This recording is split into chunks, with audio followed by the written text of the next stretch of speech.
Gold, trusted gold buyers. మీరు తాకట్టు పెట్టిన బంగారాన్ని విడిపించి ఈ రోజు ఉన్న మార్కెట్ ధరకు కొనబడను.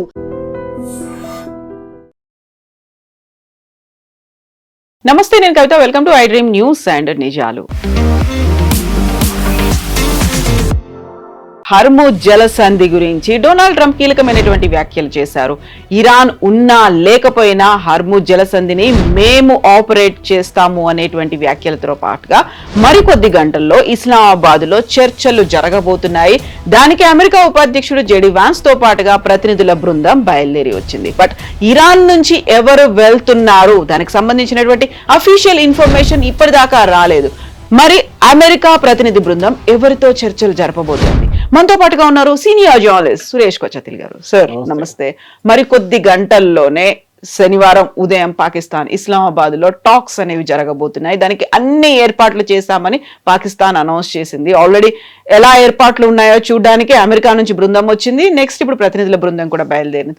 Then what about Iran? Iran accept చేసిందా? అసలు ముందుకు వస్తోందా? ఇప్పుడు మెహర్ న్యూస్ ఏజెన్సీ, ఇరాన్ లో అఫీషియల్ న్యూస్ ఏజెన్సీ, వాళ్ళు ఒక ట్వీట్ చేశారు.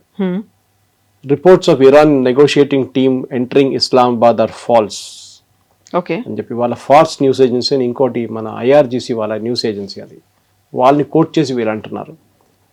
తెలుగులో చెప్పాలంటే బేసిక్లీ సమ్ మీడియా అవుట్లెట్, కొన్ని మీడియా అవుట్లెట్స్ ఏం చెప్తున్నారంటే మా నెగోషియేటింగ్ టీమ్ ఇస్లామాబాద్ చేరుకుంది అండ్ వాళ్ళు యుఎస్ అఫీషియల్ తోని చర్చలు నడబోతున్నారు, దానికి తయారవుతున్నారు. It is completely falls.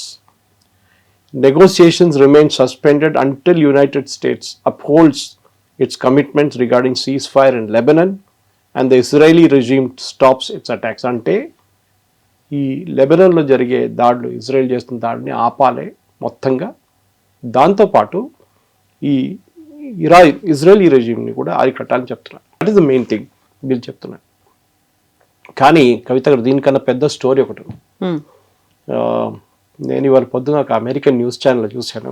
ఎందుకు పాకిస్తాన్ రోల్ దీంట్లో వచ్చింది చాలా మటుకు. వై పాకిస్తాన్? తో ఈ చర్చలు మొదలైనప్పుడు పాకిస్తాన్ లేకుండే దీంట్లో. ఈ చర్చలు మొదలయ్యే ముందు కవిత గారు ఒక చాలా యూనిక్ సీన్ జరిగిందంట. ఫస్ట్ అమెరికా కనుక్కున్నారు ఎవరు ఈ చర్చల్ని మీడియేట్ చేయాలని, అంటే నడిమిట్లు ఎవరన్నా ఉండాలి కదా. సో ఫస్ట్ ఆప్షన్ ఒమాన్, ఎందుకంటే ఒమానే చర్చలు జరిపారు ఎప్పటి నుంచో. లాస్ట్ ఇయర్ మీకు గుర్తుంటుంది, జూన్లో జరిగిన చర్చల తర్వాత ఆల్మోస్ట్ ఒక ఒప్పందానికి వచ్చేసారు జెనీవాలో. ఒకవైపు ఇరానియన్ డెలిగేషన్, ఇంకోవైపు ఒమానీ డెలిగేషన్ ఒక డ్రాఫ్ట్ రెజల్యూషన్ తయారు చేసుకున్నారు. ఇరానియన్ లీడర్షిప్, అప్పుడు ఖమెనీ ఉండే ఆయన వాళ్ళు అప్రూవ్ చేశారు. Everything was ready. ఆ రోజు రాత్రి నెక్స్ట్ డే అమెరికా బాంబ్ వేశారు ఇరాన్ మీద, ఇజ్రాయెల్తో సహా. అది పోయింది. తర్వాత జూన్లో జరిగిన దాని తర్వాత ఈసారి ఫిబ్రవరి ఫస్ట్ వీక్లో జెనీవాలో మళ్ళీ నెగోసియేషన్స్ మొదలైంది. దాంట్లో చాలా క్లియర్గా ఆ నెగోసియేషన్లో మళ్ళీ ఇరాన్ చెప్పారు, లాస్ట్ టైం మేము ఇక్కడ కూర్చున్నాం, మా మీద అక్కడ బాంబు వేశారు, ఈసారి ఎయిర్ కాదంటే Oman gave an assurance saying nothing will happen. కానీ చూడండి, అక్కడ కూడా అదే జరిగింది. ఆల్మోస్ట్ వాళ్ళు ఒక యురేనియం గురించి కూడా చాలా మటుకు దే వాక్ డౌన్, చాలా మటుకు అగ్రీ చేశారు ఇరాన్. కానీ ఫిబ్రవరి 28 తారీఖు బాంబు వేశారు మళ్ళీ. తో ఈసారి ఒమాన్ అన్నారు we are not getting into it, name దీంట్లో రావట్లేదు, ఎందుకంటే మేము ఎప్పుడు మాట్లాడినా కానీ దాని తర్వాత బాంబు వచ్చి పడుతుండే. తో అమెరికా ఈజిప్ట్ దగ్గర అడిగారు, ఈజిప్ట్ అండ్ టర్కీ. సో దీంట్లో కండిషన్ ఒకటి ఉండే, ఈ మీడియేటింగ్ నేషన్ ఇస్లామిక్ నేషన్ ఉండాలి. దానికోసం కొంతమంది జయశంకర్ గారి దగ్గర అడిగారు, మనం ఇండియా ఎందుకు వెళ్ళట్లేదు అంటే, we don't want to get in to it, this messy affair. పాకిస్తాన్కి పబ్లిసిటీ కావాలి, వాళ్ళు చేసుకుంటున్నారు, చేసుకొనియండి. ఈజిప్ట్ దగ్గర వెళ్తే ఈజిప్ట్ ఏం చెప్పారంట, అంత బాగానే ఉంది, వీఆర్ రెడీ, మేము మీ 1 స్టెప్ వెనక ఉంటాం, మీరు ముందు ఉండండి అని చెప్పారంట. ఎవరు ఉంటారో వాళ్ళని ఫస్ట్ పెట్టండి, మేము we will be behind you. ఎందుకంటే ఈజిప్ట్ చెప్పారంటే, మేము we share a border with Israel. రేపు ఈ చర్చల్లో ఏదైనా జరిగిందనుకోండి, తప్పు జరిగితే ఇజ్రాయెల్ మా మీద కోపం తీర్చుకుంటారు. We don't want to get in to it. టర్కీని అడిగారు.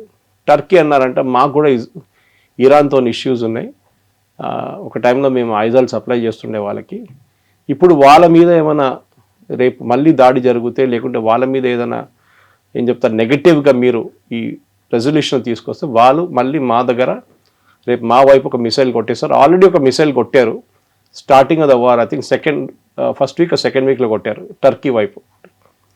We are not getting it. So America next Indonesia దగ్గర వెళ్ళారు. Islamic nation, world's largest Muslim population. వాళ్ళ దగ్గర వెళ్ళి అడిగారు మీరు. So Indonesia said boss it's all fine, మేము వస్తాం కావాలంటే, కానీ ఒకటి ఉంది, ఈ గొడవ అంతా అయిన తర్వాత we're actually signing an agreement with Israel. ఇజ్రాయెల్ని అంగీకరించుకుంటూ మేము ఒక అగ్రిమెంట్ సైన్ చేస్తున్నాం. దాంట్లో ఇజ్రాయెల్ ఎంబసీ ఇండోనేషియాలో జకార్తాలో ఓపెన్ చేస్తారు. మా ఎంబసీ మేము వాళ్ళ క్యాపిటల్లో ఓపెన్ చేయబోతున్నాం, ఇజ్రాయెలీ క్యాపిటల్. ఇది మేము ఒక ఒప్పందానికి వచ్చేసామని చెప్పారు. సో ఈ పాయింట్ మీదే ఎక్కువ మటుకు డిస్కషన్ జరిగింది. సో ఫైనలీ పాకిస్తాన్ని తీసుకురావాల్సి వచ్చింది. పాకిస్తాన్ అన్నారు ఓకే ఫైన్, వాళ్ళు డెస్పరేట్ ఉన్నారు. దానికి కారణం ఉంది Asim Munir, field marshal Asim Munir and IRGC లీడర్షిప్కి చాలా క్లోజ్ కనెక్షన్ ఉంది, even though they are Shia and Sunni. అది కారణం ఏంటంటే ఈ పాకిస్తానీ ఆర్మీ చీఫ్స్ అందరూ చాలా మటుకు స్విట్జర్లాండ్లో బ్యాంక్ అకౌంట్లు కానివ్వండి, లండన్లో ఇల్లు కొనుక్కుంటారు ఫస్ట్. మీరు కరెక్ట్. మీరు అయూబ్ ఖాన్ టైం నుంచి చూడండి, అయూబ్ ఖాన్, జనరల్ జియావుల్ హక్, పర్వేజ్ ముషరఫ్, ఎవరైనా కానీ పాకిస్తాన్ జనరల్ ఫస్ట్ పెద్ద బంగ్లా తీసుకుంటారు లండన్లో, ఆల్ ఇల్లీగల్ మనీ వీళ్ళది. అది సేమ్ ఈయన కూడా ఉంది అక్కడ. అసీం మునీర్ కూడా పెద్ద ఇల్లు ఉంది, వాళ్ళ పిల్లలు కూడా అక్కడే చదువుకుంటున్నారు అందరు బయటనే. సో సేమ్ టైం ఐఆర్జీసీ కూడా అదే connection. That is what first second వీక్లో ఒక స్టేట్మెంట్ ఇష్యూ చేశారు యుఎస్, సేయింగ్ దట్ వీళ్ళది ఇల్లీగల్ డీలింగ్స్, వీళ్ళ డబ్బులంతా ఉంది చూడండి, అది కూడా పట్టుకోవాలి. ఐఆర్జీసీ అనేది మనం అనుకుంటాం కవిత గారు, దట్ ఒక సెక్యూరిటీ ఫోర్స్ అని అనుకుంటాం మనం, ఒక ఆర్మీ లాగా కాదు. వాళ్ళ ఆర్మీ ఈజ్ ఓన్లీ అబౌట్, వాళ్ళ ఆర్మీ చేసే పని ఒక 50% అంతే. మిగతా 50% వాళ్ళు కాంట్రాక్ట్లు చేస్తారు. వాళ్ళు మన దగ్గర బ్రిడ్జ్లు కడతారు చూడండి, రోడ్లు వేస్తారు, పోర్ట్స్ కడతారు, ఎయిర్పోర్ట్లు కడతారు, ఇది ఐఆర్జీసీ పని. ఇరాన్ టోటల్ జీడిపిది 40% ఐఆర్జీసీ దగ్గర ఉంది. So IRGC has got huge amount of money and వాళ్ళ జనరల్స్ అందరూ యాజ్ యూజువల్ లండన్లో, ప్యారిస్లో అంతా ఇల్లు కొనుక్కుంటారు. వీళ్ళు కూడా అంతే. So Asim Munir and IRGC chief నడిమిట్లో చాలా మంచి సంబంధాలు ఉండే. But that gentlemen got killed in the first day. ఆ రోజు బాంబింగ్ జరిగినప్పుడు చనిపోయారు ఆయన. కానీ యుఎస్ ఆయనకి నమ్మారు. ఆ అసీం మునీర్ చెప్పారు you take the lead, Shehbaz షరీఫ్ని ముందు పెట్టండి, ఎందుకంటే ఆర్మీ అని పెట్టంగానే కొంతమందికి నచ్చదు. సో ఇప్పుడు Shahbaz Sharif in the front. Shahbaz Sharif ముందుకు వచ్చారు. మనకు తెలిసింది after that it's all history. దీంట్లో ప్రాబ్లం ఎక్కడ స్టార్ట్ అయిందంటే, ఇప్పుడు ప్రెసెంట్లీ ఇరాన్ డెలిగేషన్ ఎందుకు వెళ్ళట్లేదంటే, ఈ రెజల్యూషన్, వీళ్ళొక రెజల్యూషన్ పాస్ చేశారు చూడండి, వాళ్ళు అమెరికాకి పంపించారు. అది వాళ్ళ రీజనల్, వాళ్ళ సెక్యూరిటీ కౌన్సిల్ అప్రూవ్ చేసింది ఇరాన్ని. సో నిన్న జేడీ వ్యాన్స్ గారు మాట్లాడుతూ అన్నారు, ఆ పర్టికులర్ 10-point ఫార్ములా చాట్ జీపీటీలు తయారు చేశారు వీళ్ళు ఇరాన్ వాళ్ళు, మేము దాన్ని అట్లనే చించేసి పడేసాం డస్ట్బిన్లో అని చెప్పేసి. Actually Caroline Leavitt second and that ఆమె చెప్పింది ఆ రోజు అనమాట. వాళ్ళు పంపించిన దాన్ని మేము కన్సిడర్ చేయలేదు, అది ఎప్పుడో డస్ట్బిన్లోకి వెళ్ళిపోయింది. That is the first draft. Second one మళ్ళీ అసీం మునీర్ చెప్పారంట, అండ్ అసీం మునీర్ టోల్డ్ షబాజ్ షరీఫ్ మీరు వెళ్ళి ఇంకో కాపీ తీసుకురండి వాళ్ళ దగ్గర, ఈసారి కొంచెం మంచిగా రాయమని చెప్పండి. Iran gave a second 10-point thing.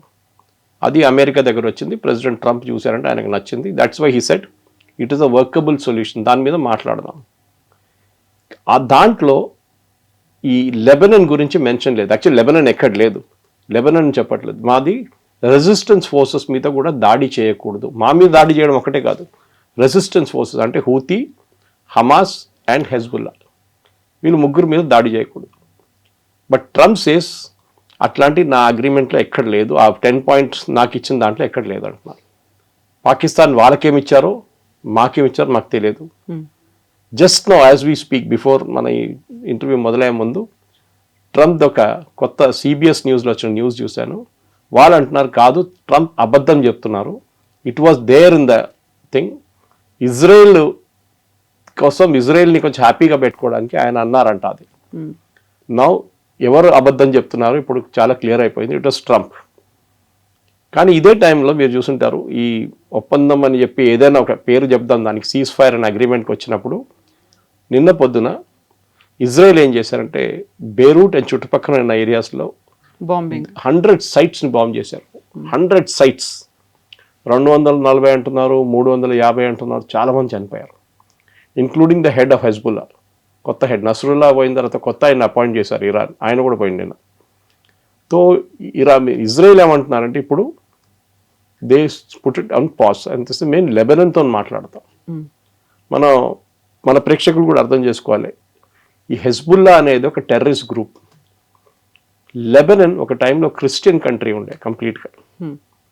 Last ఒక 60-70 సంవత్సరాలలో ఈ క్రిస్టియన్ కంట్రీ ముస్లిం కంట్రీ అయిపోయింది.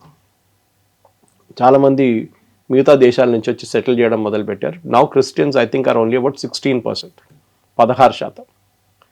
మొత్తం వాళ్ళ డెమోగ్రఫిక్ ప్రొఫైల్ మారిపోయింది. ఈ పరిస్థితుల్లో అక్కడ లెబనన్తో మేము మాట్లాడతాము అండ్ ఇజ్రాయెల్ ఏమంటున్నారు, దాని కండిషన్ ఏంటి, దట్ హెజ్బుల్లా వుడ్ బి డిసార్మ్డ్. అది జరగదు. లెబనాన్కి అడగడానికి దమ్ లేదు, హెజ్బుల్లా చెప్తే పట్టించుకోరు. తో ప్రెడిక్టబ్లీ వారం తర్వాత మళ్ళీ, వారం కూడా అక్కర్లేదు, 4 రోజుల తర్వాత మళ్ళీ మొదలవుతుంది. ఎందుకంటే ఈ ఇష్యూ హెజ్బుల్లాతో ఉన్న ఇష్యూ ఎప్పటి నుంచో ఉంది, 40 సంవత్సరాల నుంచి ఉంది. ఇరాన్ తీసుకొచ్చి కూర్చోబెట్టిన ఒక గ్రూప్ ఇది. As much as Hamas sitting in Gaza. Gaza ఎవరిది? Gaza comes under Palestinian authority. ఎవరు? మన యాసిర్ అరాఫాత్ వాళ్ళ పార్టీది. వెస్ట్ బ్యాంక్ వాళ్ళదే, గాజా కూడా వాళ్ళదే. కానీ వాళ్ళు అథారిటీ అక్కడ పేరు కోసం అథారిటీ ఉంది, కానీ అథారిటీ వాళ్ళు అక్కడ స్థాపించలేకపోతున్నారు. హమాస్ వచ్చి కూర్చున్నారు అక్కడ.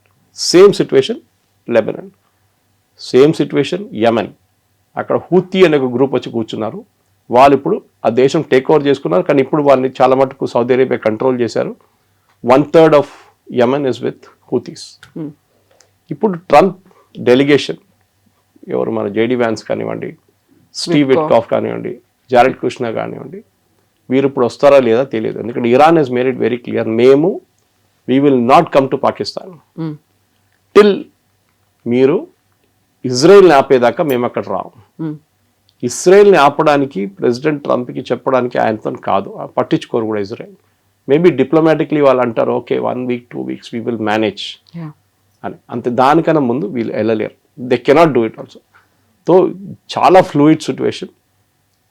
స్ట్రైట్ ఆఫ్ హార్మోస్, ఎందుకంటే సీజ్ ఫైర్ మొదలయ్యే ముందు, ఇది గుర్తుండదు కవిత గారు, ప్రెసిడెంట్ ట్రంప్ చెప్పారు, వన్ ఆఫ్ ద కండిషన్స్ ఈ స్ట్రైట్ ఆఫ్ హార్మోస్ని ఓపెన్ పెట్టాలి, then only ceasefire will start. ఇప్పుడు సీజ్ ఫైర్ ఉందంటే లేదు, because Strait of Hormuz is closed. Straight of హార్మోస్ ఎందుకు క్లోజ్ చేశారు? అక్కడ ఇజ్రాయెల్ బాంబ్ వేశారు. The entire thing is linked, connect the dots అన్నమాట. ఈ పరిస్థితిలో ఉన్నాం. సో ఇప్పుడే ట్రంప్ కూడా ఒక మాట అంటున్నాడు, ఇరాన్ ఉన్నా లేకపోయినా కానీ హర్మూజ్ని మేము ఓపెన్ చేస్తాం, దాన్ని మేము రన్ చేస్తాము, ఎగ్జిక్యూషన్ లో ఉంటుంది అనేటువంటి ఒక మాట. ఇరాన్ లేకపోయినా అంటే దట్ ఈస్ వాట్ ట్రంప్ ఏమన్నారంటే, ఫస్ట్ మీకు గుర్తుంటుంది 3 రోజుల ముందు ఆయన అన్నారు, మేమిద్దరు కలిసి కలెక్ట్ చేసుకుంటాం టోల్ అన్నారు. దాని తర్వాత ఇవాళ పొద్దున ఆయన ట్రూత్ సోషల్లో ఒక పోస్ట్ పెట్టిండు, ఇరాన్ కి లాస్ట్ వార్నింగ్ ఇది, if they don't open Strait of Hormuz అంతే సంగతి, మా అందరు రెడీగా ఉన్నారు వాళ్ళ మీద ఫైర్ చేయడానికి. ఇప్పుడు ఇరాన్ కొత్త ఒక నిబంధన పెట్టారు షిప్స్ మీద. అది ఆ మ్యాప్ బహుశా మీరు చూసుంటారు, మన ఎడిటింగ్ టీం కూడా మ్యాప్ పెట్టేస్తే బాగుంటుంది. అది ద ఇంటర్వ్యూ. ఒక యూటర్న్ ఉంటుంది చూడండి, దాంట్లో ఒకవైపు ఇరాన్, ఒకవైపు ఒమాన్ ఉంది. వాళ్ళేమంటారు, మీరు ముందు షిప్స్ అన్ని ఒమాన్ వైపు నుంచి వెళ్తుండే చాలా మటుకు, ఇరాన్ వైపు నుంచి ఎగ్జిట్ అవుతుండే. ఇలా అంటారు, కాదు, ఎగ్జిట్ అండ్ ఎంట్రీ రెండు మీరు అదే వైపు నుంచి రావాలి. You have to come only from the Iranian side. అక్కడ చిన్న ఒక ఐలాండ్ ఉంది, I forget the name of the island. ఐలాండ్లో IRGC ట్రూప్స్ కూర్చుంటారు, వాళ్ళే అబ్జర్వ్ చేస్తారు ఏ షిప్ వెళ్తుంది, వాళ్ళ కోడ్ ఏంటి, వాళ్ళ దగ్గర ఇప్పుడు డబ్బులు తీసుకుంటున్నారు అంటున్నారు, $2 million తీసుకుంటున్నారు అంటున్నారు, తెలియదు మనకి. So Trump has given a deadline, no collection, nothing. ఏది 3 రోజుల ముందు మేము ఇద్దరు కలిసి కలెక్ట్ చేస్తామని చెప్పిన మంచి, ఇప్పుడు అంటారు no collection, you have to open Strait of Hormuz. తో నా అంచనా ప్రకారం I think what will happen is, Trump ఈ 2 weeks కూడా వెయిట్ చేయరు. ఇరాన్ రేపు అంటే ఇవాళ సాయంత్రం ఇస్లామాబాద్ రాకపోతే Trump will start small attacks, చిన్న అటాక్లు మొదలు పెడతారు. ఒకటి స్ట్రైట్ ఆఫ్ హార్మూజ్ ఓపెన్ చేయడం, ఎందుకంటే ఇప్పుడు కూడా ఫస్ట్ డే ఆయన అనౌన్స్ చేసినప్పుడు cease fire day first day oil prices తగ్గింది, స్టాక్ మార్కెట్ పెరిగింది. కానీ రెండో రోజు ఇంక్లూడింగ్ మన స్టాక్ మార్కెట్ ఆయిల్ ప్రైసెస్ పెరిగింది, స్టాక్ మార్కెట్ పడిపోయింది. బికాస్ ట్రంప్ చెప్పిన దానికి విలువ లేదని వాళ్ళకి తెలిసిపోయింది. He's just making announcements. దాని వెనక ఒక ప్లాన్ ఒక స్ట్రాటజీ ఏం లేదు. సో నౌ సిచ్యువేషన్ ఎక్కడికి వచ్చిందంటే బ్యాక్ టు స్క్వేర్ వన్ అని చెప్తాం మనం. అదే 3 రోజుల ముందు ఎంత ఉండే సిచ్యువేషన్ ఎట్లా ఉండే అదే సిచ్యువేషన్కి ఇప్పుడు రాబోతున్నాం మనం. బహుశా ఇవాళ ఈవినింగ్ ఆ మీటింగ్ జరగకపోతే ఇస్లామాబాద్లో దెన్ డెఫినెట్గా Trump will get in to action because gasoline prices మళ్ళీ యూఎస్లో పెరుగుతుంది and he cannot afford it. With the midterm polls రాబోతుంది. ట్రంప్కి ఒక పెద్ద డిజాస్టర్గా మారిపోతుంది. ఎగ్జాక్ట్లీ. ఇప్పుడు ఇస్లామాబాద్ టాక్స్ అనేవే 2 దేశాల మధ్య జరుగుతాయి, పాకిస్తాన్లో దానికి వేదిక అవుతుంది అని చెప్పిన తర్వాత అమెరికా ఆల్ సెట్, ఎవరెవరు వెళ్తున్నారు, ఎప్పుడు బయలుదేరుతున్నారు, ఆల్రెడీ అక్కడ 30 మంది టీం వెళ్ళి చూస్తోంది అక్కడ ఏర్పాట్లు ఎలా ఉన్నాయి అనేది. ఇన్ని చూస్తుంటే ఇరాన్ దగ్గర నుంచి అటువంటి ఒక బృందం రాలేదు, ఎవరు వస్తారు లేదు అనేది ఉన్నప్పుడు అమెరికా అందులోనూ డొనాల్డ్ ట్రంప్ చూస్తూ ఊరుకోరు కదా. ఇక్కడ దాకా వచ్చిన తర్వాత ఎవరిని ఫూల్ చేస్తున్నారు, ఎవరిని ఇన్సల్ట్ చేస్తున్నారు అనే మాట వస్తుంది. ఇది నెగోసియేషన్లో ఒక టాక్టిక్ ఇది. అంటే మీరు ఆపోజిట్ పార్టీ ఏమి ఎక్స్పెక్ట్ చేస్తున్నారు అది చేయకూడదు. చేస్తే మళ్ళీ దేర్ ఇస్ నో నెగోషియేషన్, మీరు యాక్సెప్టెన్స్ ఉంటుంది అప్పుడు. సో ఇరాన్ క్లాసిక్ గేమ్ ఆడుతున్నారు. ఇది ట్రంప్కి తెలియట్లేదు, బహుశా ఆయనకు తెలిసి ఉంటుంది కానీ ఆయన is not anticipating this will happen అని. కనెక్షన్ నేను చెప్పాను చూడండి, Lebanon, Hezbollah, Israel, Iran, straight of Hormuz and Pakistan, ఇదన్నీ ఒక కనెక్షన్ ఉంది. ఇప్పుడు ఒక్కటి జరుగుతూనే ఒకటి మూవ్ అవుతుంది చెస్ బోర్డ్ లాగా, otherwise it will not move. And డెఫినెట్గా ట్రంప్ స్ట్రాటజీ ఆయన ఏం చెప్పట్లేదు కానీ ఆయన ఇప్పుడు లాస్ట్ ఒక 5-6 అవర్స్లో వచ్చిన ట్రూత్ సోషల్ చూస్తే ఆయనకు చాలా కోపం వచ్చినట్లుంది. దట్ అమెరికాలో ప్రతి ఛానల్ ఆయన తిడుతున్నారు. మీరు చూసుంటారు న్యూయార్క్ టైమ్స్ని, New York false news, fake news. నేను సరెండర్ చేశాను అంటాడు. ఏం సరెండర్ చేశాను, నేనేం సరెండర్ చేయలేదు, America is not lost, America is one, అది ఇది అని చెప్పి ఫుల్. దాంతోపాటు నిన్న సాయంత్రం ఇవాళ పొద్దున కూడా అనుకుంటాను అదే టైంలో ముస్తఫా ఖమీనీ నుంచి ఒక స్టేట్మెంట్ వచ్చింది సేయింగ్ దట్ మా దగ్గర చనిపోయిన వాళ్ళకి సంతాపం తెలుపుతూ వాళ్ళ చనిపోయిన ఎవరెవరు వాళ్ళు చంపారో వాళ్ళని మేము ఇడవాము. So that means Israel and US.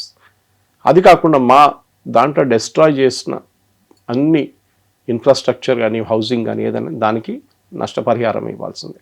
So they have to give money. So this is complicating things more. ఆయన బతికున్నాడా లేదా మనకు తెలియదు కానీ బట్ ఒక స్టేట్మెంట్ మాత్రం రెగ్యులర్గా వస్తూనే ఉంది అనమాట. So somebody is giving a statement.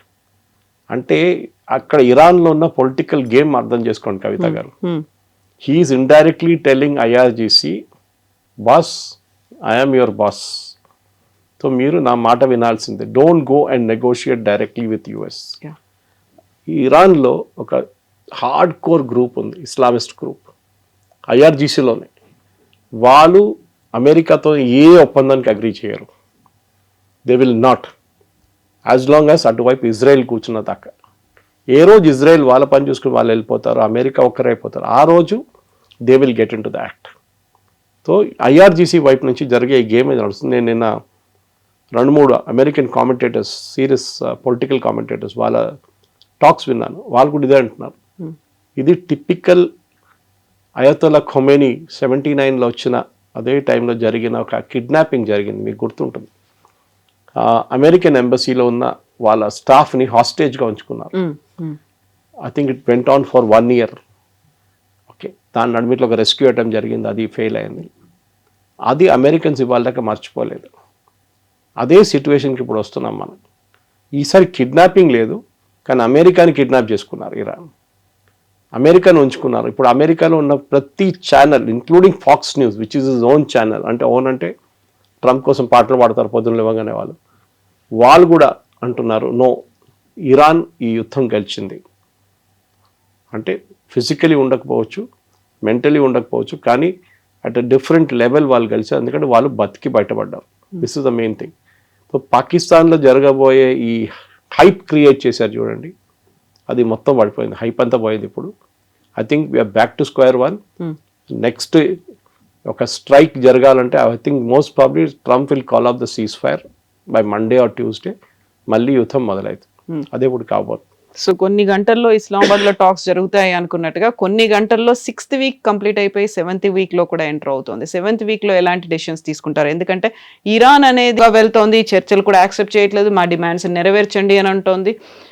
Next 7th week స్ట్రాంగ్గా ఉంటుందా? ఫస్ట్ ఆఫ్ ఆల్ మనం అర్థం చేసుకోండి, అమెరికన్ ఫోర్సెస్ గురించి అర్థం చేసుకోవాలి. ట్రంప్ ఇవాళ పొద్దున్న చెప్పారు, they are all cocked and ready to fire అని చెప్పేసి. వాళ్ళు మీరు ఒక పెద్ద షిప్లో జెరాల్డ్ ఫోర్డ్ ఇప్పుడు రిపేర్కి వెళ్ళిందండి, అబ్రహాం లింకన్ ఉంది అక్కడ. దాంట్లో ఉన్న సెయిలర్స్ 2,000, 3,000, 4,000, 5,000 మంది ఉంటారు. వాళ్ళని మెయింటైన్ చేయడం ఈజీ కాదు. అట్ సీ ఈజీ, సేల్ అవుతున్నప్పుడు మీరు ఫిక్స్డ్ పొజిషన్లో యాంకర్ వేసి పెడితే ఇట్స్ వెరీ డిఫికల్ట్. వాళ్ళ ఫుడ్ కానీ వాళ్ళ నీళ్ళు అన్నీ ఇస్తారు, అన్నీ ఉంటుంది, కానీ ఇన్యాక్టివిటీ అయిపోతుంది. టేక్ ఆఫ్ ఉండదు, ల్యాండింగ్ ఉండదు, ఏముండదు, అది జరగదు. సో దానికోసం అంటున్నాను, they will get in to some kind of action. So ఏదో ఒక చిన్న చిన్న స్ట్రెయిట్ ఆఫ్ హార్మూజ్ ఓపెన్ చేయడానికి ప్రెసిడెంట్ ట్రంప్ యూజ్ చేయబోయే స్ట్రాటజీలో మీకు గుర్తుంటుంది, ఫస్ట్ 82nd ఎయిర్బార్న్ ట్రూప్స్ అని చెప్పి యూఎస్ నుంచి తెప్పించుకున్నారు. They are still there in the Gulf. వాళ్ళు పాసిబ్లీ ఖతార్లో ఉన్నారు. వాళ్ళతోనే వాళ్ళు I think you will try and open up Hormuz. ఎందుకంటే ఆ హార్మూస్ ఓపెన్ చేసి నేను ఓపెన్ చేసేసానని చెప్పి వెళ్ళిపోవడం ట్రంప్ స్ట్రాటజీ ఇప్పుడు. అదర్వైజ్ ఆయనకి ఇంకా ఏ స్ట్రాటజీ లేదు. బికాస్ ఇరాన్ యురేనియం లేదని ఆయనకు కూడా తెలుసు, డస్ట్ అయిపోయిందని ఆయనకు తెలుసు, వాళ్ళ మిసైల్ కేపబిలిటీ మొత్తం పోయిందని, వాళ్ళ డ్రోన్ కేపబిలిటీ పోయింది, రేపు వస్తే కూడా మళ్ళీ వెళ్ళి కొట్టచ్చు దాన్ని. కానీ హార్మూస్ ఇప్పుడు ఓపెన్ చేయకపోతే, ఇన్ఫ్యాక్ట్ ఇవాళ పొద్దున ఒక క్యాన్బెరా ప్రొఫెసర్ ఆయన ఆస్ట్రేలియన్ టీవీలో మాట్లాడి చెప్పారు, సప్లై చైన్, మన కోవిడ్లో సప్లై చైన్ ఎట్లా ఎఫెక్ట్ అయింది మనకి, ప్రతి చైనా నుంచి రావాల్సిన ప్రతి కెమికల్ కానీ, ప్రతి చిప్ కానీ, ప్రతి ఎలక్ట్రానిక్ ప్రోడక్ట్ కానీ మొత్తం చైనా బ్లాక్ చేసి పడేశారు. This something very similar happening. It is not just crude oil. మన అందరు crude oil, diesel, petrol, gas అనుకుంటున్నాం, కానీ పెట్రోకెమికల్స్, ప్లాస్టిక్ బాటిల్స్ తయారు చేసే కావాల్సిన ప్రోడక్ట్ కూడా ఆగిపోయినాయి. యూరోప్లో దిస్ అ మేజర్ ప్రాబ్లం. నాకు ఇవాళ జర్మనీ నుంచి ఒక ఆయన ఒక టెక్స్ట్ పంపించి మీకు ఫార్వర్డ్ చేశాను నేను. చాలా దారుణమైన పరిస్థితి. ఇండియన్ అక్కడ ఇంకొక అబ్బాయి మొన్న ఫోన్ చేసి అంటున్నాడు, సార్ ఇక్కడ మీరు బిలీవ్ చేయరు, eggs are become double the price. ప్రతి దానికి రేట్ పెరిగిపోయింది సార్, ఇక్కడ మేము బతకలేకపోతున్నాం. He is a student who is doing Uber Eats delivery. ఆలోచించండి, సర్వైవ్ చేయడానికి. సో ప్రతి దేశంలో ఈ ప్రాబ్లం ఇప్పుడు వచ్చేసింది. మనం షుడ్ బి థ్యాంక్ఫుల్. ఇప్పుడు నేను చెప్పగానే అందరూ అంటారు మోదీ భజన అంటారు, కానీ మీ పాకిస్తాన్లో 430 రూపాయలకి అమ్ముతున్నారు డీజిల్. ఓకే, పెట్రోల్ ఏదో 300 సంథింగ్. మన దేశంలో కూడా ప్రతి లీటర్ ఆఫ్ పెట్రోల్ ఇప్పుడు అమ్ముతున్న పెట్రోల్కి పెట్రోలియం కంపెనీస్కి నష్టం 25 రూపాయలు, డీజిల్ 100 రూపాయలు దాకా ఉంది నష్టం. కానీ వాళ్ళు అమ్ముతున్నారు, ఎందుకంటే దే మేడ్ ప్రాఫిట్స్ బిఫోర్, దీనికన్నా ముందు లాభాలు సంపాదించుకున్నారు. So Modi government obviously would have told them కొన్ని రోజులు నడిపించుకోండి. కానీ ఎన్ని రోజులు నడిపించుకుంటారు? ఇవాళ మనకు ఒక ఎల్పిజి 45,000 కెపాసిటీ ఉన్న ఎల్పిజి షిప్ వచ్చేస్తుంది మన దగ్గర. కానీ it's very very difficult to run this. President ట్రంప్కి ఇటో అటో ఏదో ఒక నిర్ణయం తీసుకోవాల్సి వస్తుంది. He has to take a call. ఎందుకంటే ఈ పాకిస్తాన్ చేసే టాక్స్ ఇదంతా జస్ట్ డ్రామా. డిసిషన్ ఇప్పుడు టైం వచ్చేసింది. He will also like to, as ఇంగ్లీష్లో చెప్తారు, go out in a blaze of glory అని. అంతా కొట్టి పడేసి ఒక ర్యాంబో స్టైల్లో హీ విల్ వాక్అవుట్. అదే బహుశా జరగబోతుంది. Because Iran will not move. వాళ్ళ పొజిషన్స్ నుంచి వాళ్ళు మూవ్ కారు. వాళ్ళు చాలా క్లియర్గా చెప్పారు, మా uranium enrichment we will not stop, మా missile production we will not stop, మా డ్రోన్ ప్రొడక్షన్ మేము ఆపము. ఈవెన్ దో వాళ్ళ బేసిక్ ఇన్ఫ్రాస్ట్రక్చర్ మొత్తం ధ్వంసం అయిపోయింది. వాళ్ళ దగ్గర one of the world's largest steel factories ఉండే, కవిత గారు, దాన్ని కొట్టారు లాస్ట్ వీక్. మొత్తం కంప్లీట్ డిస్ట్రాయ్ చేసేసారు. వాళ్ళు మళ్ళీ అది ప్రొడక్షన్కి తీసుకురావాలంటే మినిమం 4 years పడుతుంది. ఇంత జరిగినా కానీ నిన్న కూడా వాళ్ళు సౌదీ అరేబియా వ్యతిరేకంగా మిసైల్స్ కొట్టారు. వాళ్ళ 11 ఐలాండ్ మీద టార్గెట్ చేశారు ఇజ్రాయెల్, దాని వ్యతిరేకంగా అక్కడ కొట్టారు. So Iran is not stopped, Iran is not done, కానీ they are on the last legs. So president ట్రంప్కి చాలా క్లియర్గా తెలుసు, నెగోసియేషన్ ఇస్ అ టాక్టిక్. నేను వాళ్ళకు ఒక ఆపర్చునిటీ ఇచ్చాను, వాళ్ళు రాలేదు, వాళ్ళు మమ్మల్ని హిట్ చేస్తారు, మమ్మల్ని అటాక్ చేస్తారు, నేనేం చేయాలి? So I'm going all out now and I will finish them off. It's a big calculated risk అది, కానీ బహుశా that's only option president Trump దగ్గర ఇప్పుడు ఉన్నది. ఇంకేం ఆప్షన్ లేదు ఆయనకి. ఈ యుద్ధం అనేది మనం అర్థం చేసుకోవాలి. దట్ అందరు అనుకుంటారు ఇది చాలా ఒక మనం సినిమాలో చూస్తున్నట్లు ఉంటుంది, అమెరికన్ హాలీవుడ్ మూవీస్ కాదు. ఇది ఒక టాక్టికల్ గేమ్. ఇది చెస్ బోర్డు మీద మన గేమ్ ఎట్లా ఆడతామో అట్లాంటి గేమ్ ఇది. ఒక సైడ్ దగ్గర పీసెస్ తక్కువ ఉండొచ్చు, కానీ పవర్ ఎక్కువ ఉండొచ్చు. మిగతా వాళ్ళ దగ్గర పవర్ తక్కువ ఉండొచ్చు, పీసెస్ ఎక్కువ ఉండొచ్చు. నెక్స్ట్ రేపు సాయంత్రం లోపల చూద్దాం, లేకుంటే ఇవాళే అర్థమైపోతుంది మనకు as we record this program. By Saturday things will be clear. మేము మళ్ళీ ఏ పొజిషన్ నుంచి దిగాం 3 రోజుల ముందు అదే పొజిషన్కి వెళ్ళిపోతాం, బహుశా అదే జరగబోతుంది. Yes sir, thank you so Thank you much. very much. Thank you. And for more videos, Please subscribe to iDream. Please subscribe to iDream. Please subscribe iDream. And please subscribe to iDream. For more videos, subscribe to iDream. please like, share, and subscribe to the channel. Congratulations, iDream. Subscribe to iDream. Subscribe to iDream. So subscribe to iDream Media. iDream ki iDream team అందరికి huge congratulations. Please subscribe iDream Media. Please subscribe to iDream. Subscribe iDream. Please subscribe to iDream. iDream అంటే నా కళల ఛానల్ను subscribe చేసుకున్న నోరు తిరుగుతలేదు, మీరైతే గంట గుర్తు కొట్టండి. For more such videos, please subscribe to iDream. Subscribe to iDream. Please subscribe to iDream. Please subscribe iDream Media. Please do subscribe to iDream. Please subscribe to iDream Media. For best entertainment and information, please subscribe iDream. And don't forget to subscribe to iDream.